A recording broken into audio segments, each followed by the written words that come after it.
আসসালামু আলাইকুম রহমতুল্লাহ বারকাতু। অনেকেই বলেন আমি কেন আঞ্চলিক ভাষায় কথা বলি। ভাই, এটা হচ্ছে আমার আঞ্চলিক মায়া, ভালোবাসা, আঞ্চলিকের জন্য গর্ব। এটা হচ্ছে সেই পুরনো স্মৃতির জায়গা, যেখান থেকে ছোট থেকে এই পর্যন্ত বড় হয়েছে। আপনারা হয়তো এই জায়গাটাকে অনেকেই চেনেন। আমার এলাকায় এই ব্রিজটা খুব স্মরণীয় হয়ে থাকবে মৃত্যু পর্যন্ত। কারণ হচ্ছে এই ব্রিজটা থেকে ছোটবেলায় বর্ষাকালে যে অনেক পানিতে লাফ দিয়েছি, ডিগবাজি দিয়েছি, তা আসলে ব্রিজের উপরে আসলেই মনে পড়ে সেই পুরানো স্মৃতির কথা।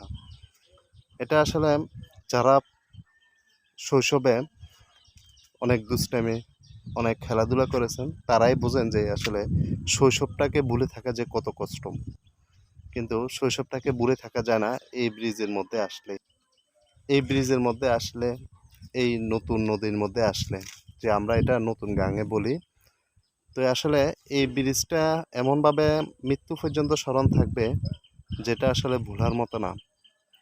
এই কারণে ভোলার মতো নয় যে এখান থেকেই আহ, বর্ষাকালে ডিগবাজি দেওয়া, এবং কি যখন আমাদের এলাকাতে কারেন্ট ছিল না, কারেন্ট অতি গরমে ব্রিজে এসে বসে থাকা, যে এই অনুভূতিগুলা যে কত মধুর এবং কত কষ্টদায়ক, যে এগুলো ভুলে থাকা।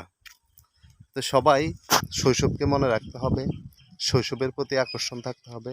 শৈশবকে যে ভুলবে সেই বর্তমানকেও ভুলে যাবে।